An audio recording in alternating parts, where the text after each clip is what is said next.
So Newton cooling law. Newton observed that the cooling rate of an object is proportional to delta T, which is the temperature difference relative to the ambience difference, the temperature of the environment. So let's write here the cooling rate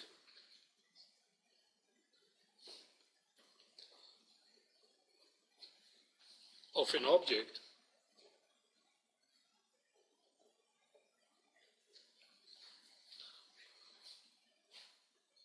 is proportional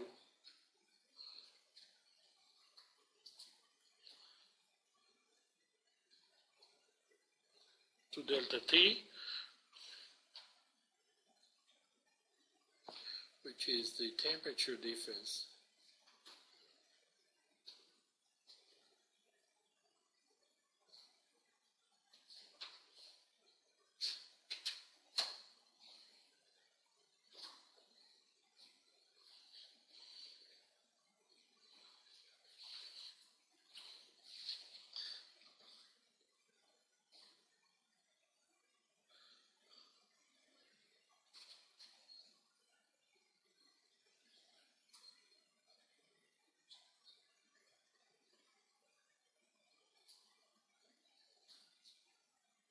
let's say the temperature of the object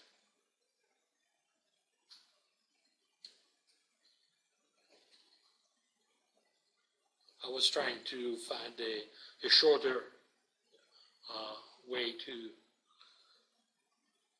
a more compact way to write it, and the ambient.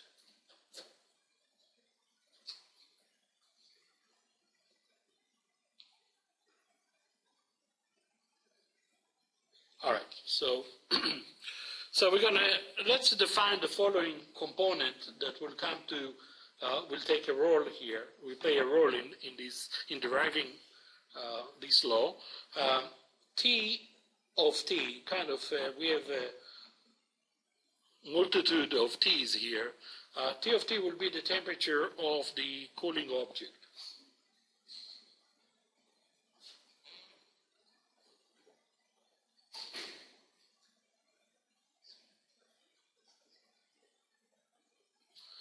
Okay, T sub 0 will be the initial temperature.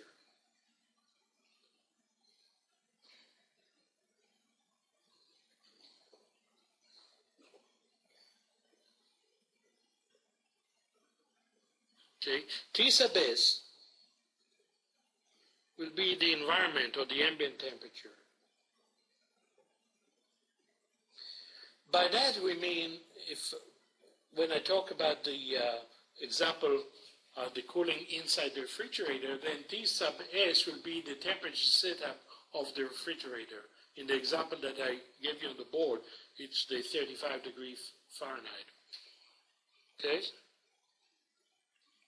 Now, what Newton says, or Newton's claim, said that the rate T prime is proportional to delta T. This can be written as the following. If you remember the RDR and RGR, if you use the same terminology, then there is a constant K because of the constant of proportionality that will be equals to T prime, but not divided by T as we had before with RGR and RDR, but T prime divided by delta T. And this is the ratio that we were talking about. Go ahead, Michael. What it says, derivative for T prime. This is, alpha sign? that's proportional, symbol for proportionality. We saw it last time. We can write it as T prime is proportional, is K times delta T. That's what we did at the beginning when introducing exponential growth and decay. Okay? So, now compare this to So delta T is change in temperature? delta T is the temperature difference. Okay.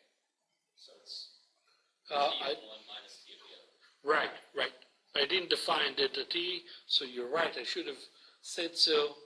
So let's write where delta T will be the difference between T of T minus T sub S. The difference between the temperature of the object and the ambient temperature. Actually, it's going to come soon because we're going to define a function that we're going to substitute delta T. Now, let's compare this. So let's call this equation 1. Okay? So compare 1 to what we had before when we had K was equal to y prime over y. Right? So we're looking at K equal T prime over delta T, and now, before we had y prime over y. So we want these to look like that. And in order to accomplish this, we're going to define a new function. We're going to define a function y of t.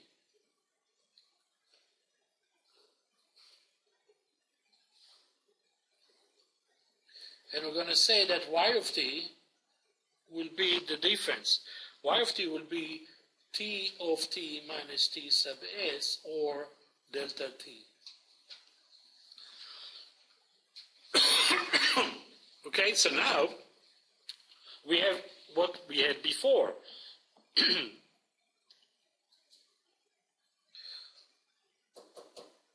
Well, before we go further, because y of t equals the difference, and remember T sub S is a constant, so when we take y prime, then y prime will be T prime minus the derivative of T sub 0. But since it's a constant, it's simply going to be T prime minus 0, simply T prime. Okay? So now we can have K, instead of T prime over delta T, T prime is the same as y prime, and delta T is y. And we are back to what we had before when we dealt with exponential growth and decay. So essentially what the Newton Cooling law, or the heart of the Newton Cooling law, is this substitution, is the creation of new function, which is the difference between the temperature of the cooling object and the ambient temperature. So the idea behind this is when you deal with this, with the phenomena that involve cooling, and actually heating as well, instead of dealing with the temperature, you define the function y, and then you treat it as a standard exponential growth or decay. You solve for y, and you don't forget that at the end of the day, you need to go back to t by reusing the definition. Okay? I think I have a very short example for you. I think it's short. And I'll try to squeeze it here. I'll do at least one part. Okay? So here's the example. By the way, what is the solution? Because we have k like that, then we're going to say that the solution here, y, is our standard y sub 0 e to the kt. We solve for that, and now we need to we can reverse the process, and once we solve for y, we can go back and solve for t. So here's a quick example. It's a multiple part example, but I'm going to do just the first part, and I'll continue next week. Given T sub 0 equal 72 degrees, the initial temperature, and this is a room temperature here. So we're probably going to take something similar to what I said before. T sub S is 44 degrees Fahrenheit, and this will be the refrigerator temperature. So my refrigerator was set way too low when I said 35. 44 is more like it. And let's say another data that we have, that after 30 minutes, if we measure the temperature of the object that we put in the refrigerator, then its temperature was 61 degree Fahrenheit. So this is the temperature after 30 minutes. Okay, and what we want to find, just let's find, I'll do the first part, find T after 60 minutes. Okay, so let's see how we work out the solution here. Again, the picture is the same as I put on the board, where this is T of T in Fahrenheit, and this is the time, let's say in minutes.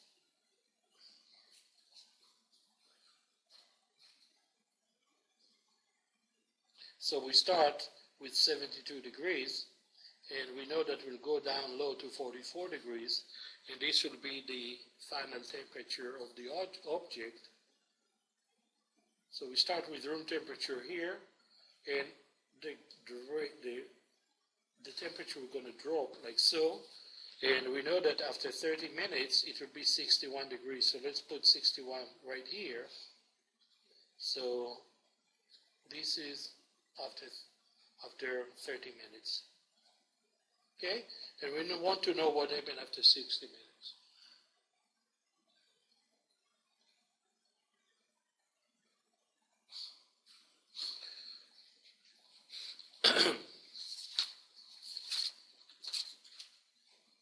You probably want this page back, would you? So let's set it up.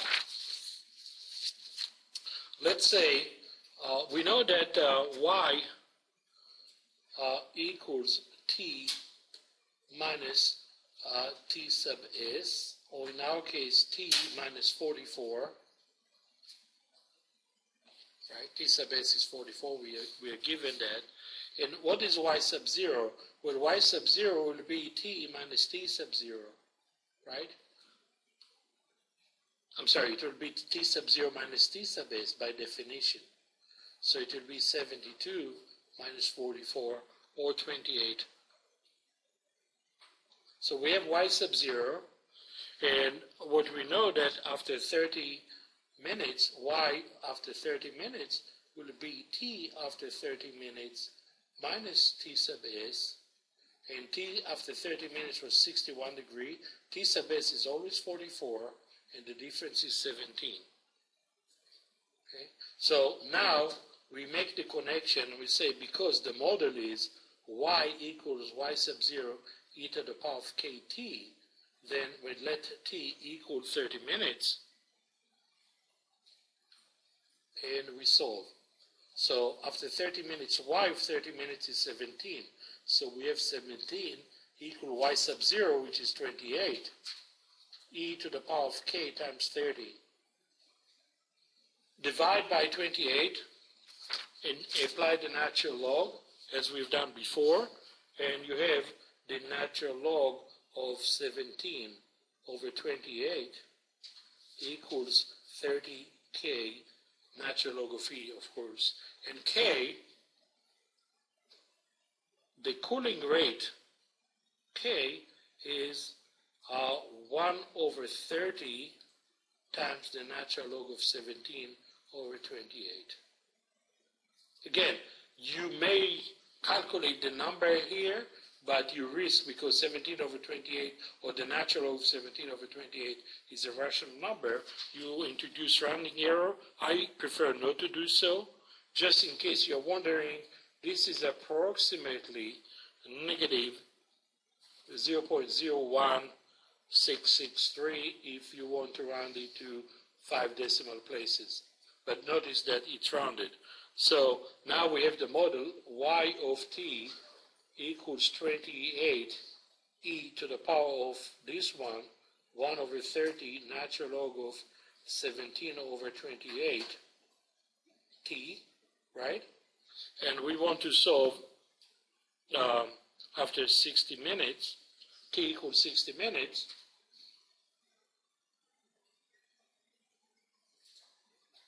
And we're going to say that y after 60 equals 28 e to the 60 over 30, I don't know if you see it, but it will be simply 2. Let's write it like twice. 1 over 30, natural log of 17 over 28 times 60, which is the same as 28 e to the power of 2 natural log 17 over 28, right? And this is a number that we can calculate, and at this point I'll calculate it, and it will be 10.3 degrees Fahrenheit.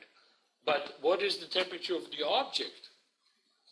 Y of 60, by definition, is T after 60 minutes minus T sub S, right?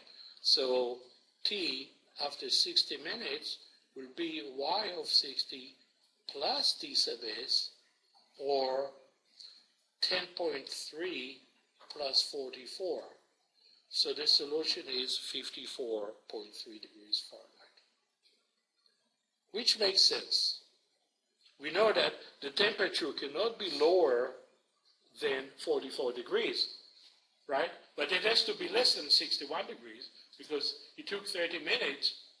So here's another thing, if you just a parting comment here. Remember I told you about the difference in rate, that at the beginning the cooling is fast and then it slows down. Look how fast. We started at 72 degrees. The first 30 minutes we went down from 72 to 54. 18 degrees difference. I'm sorry, we went from 72 to 61. 11 degrees difference. The next 30 minutes, we went from 61 to 54, only 7 degrees, on the same period of time. So, yes, the cooling rate has slowed down. Guys, thank you. I'll see you on Friday. So, we are continuing with the last example where we found that the temperature of the 60 degrees was 54.3. What we need to do in part B, we want to find the time such that the temperature is 60 degrees. So find a T such that T of T, I love to say T of T, equals 50 degrees Fahrenheit.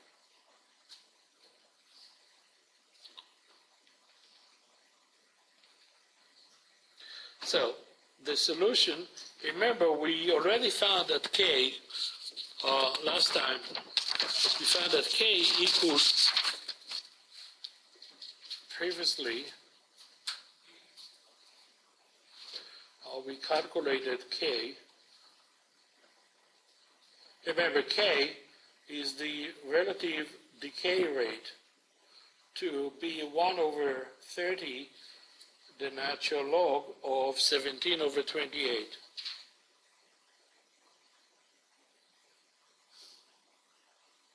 Okay? So, for part B, really, we're going to say that the following. T of T equals 50 degrees, but we really will need a Y. So Y of T equals 50 minus T sub S, or 50 minus 44. So we are looking at 6 degrees in terms of Y.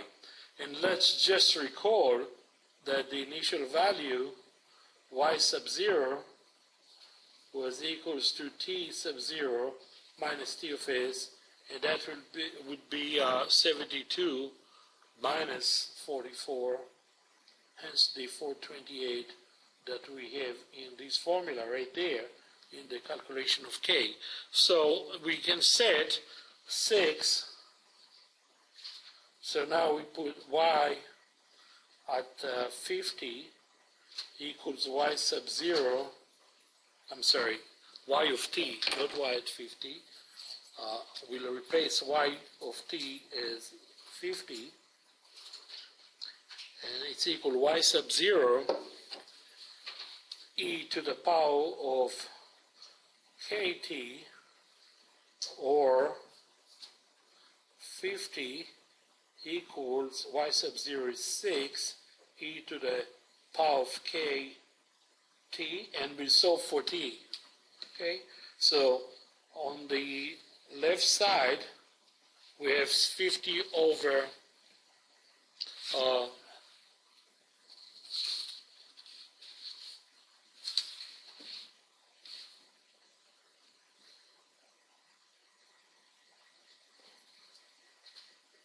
I'm sorry, this is not 50, it's 6.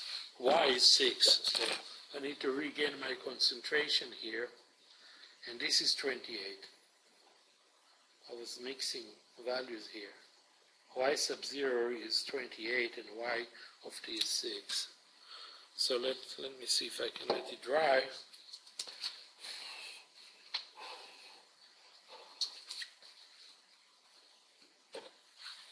Okay, so this is Y of t, and here we're going to have 6 equals 28. And then we'll divide 6 over 28 equals e to the kt, and therefore the natural log of 6 over 28 equals kt, and t, the time which we are after, will be 1 over k natural log of 6 over 28.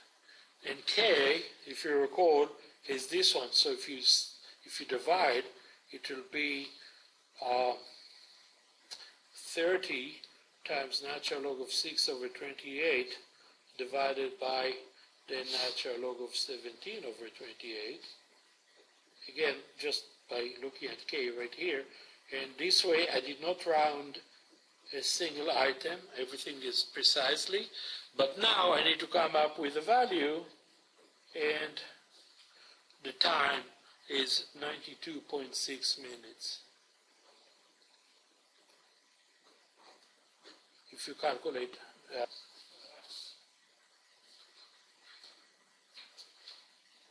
okay. Just to give you an idea of what's going on, if you look at the overall picture here, if you want to put the data in a table, then this is what you'll see. Okay, just if you look at the big picture, or the overall picture.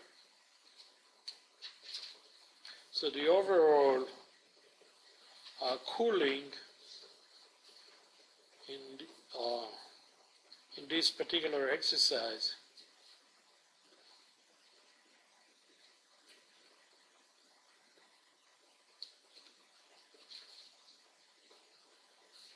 is demonstrated by the following table.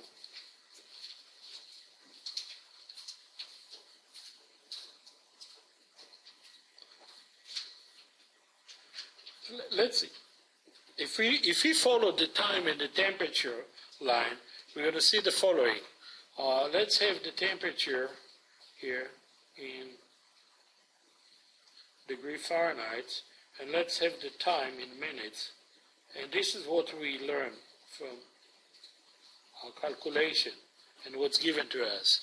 That when the time was 0, then we had 72 degrees. That's the initial temperature. Are we done with the previous page? Anybody required to have another look at the previous page? The 92.6 minutes? It's going to show up in this table in a little bit. You're welcome. So here's what happened. After 30 minutes, this was given, we had 61 degrees. Now we calculated what happened after 60 minutes. After 60 minutes, we calculated to be 54.3 degrees, right? And what we found out that to get to 50 degrees, to drop by 4.3 degrees, we just came up with 92.6 minutes in the last exercise. So you can see how at the beginning, the drop is fast. Over a period of 30 minutes, we drop 11. The next 30 minutes, we drop 6.7. And the last 30 minutes, we drop only by 4.3. So the cooling, because of the gradient, the temperature between the environment, 44 degrees, and the object is now not so big, then the rate of change is diminishing. That's why we say this is a case where the rate of change is proportional to the temperature difference. That's what this statement says. And this statement is a differential equation. And you see, the rate of change, t, divided by delta t, is a constant. All right, so now, if we go back, do I need to go back to the homework question?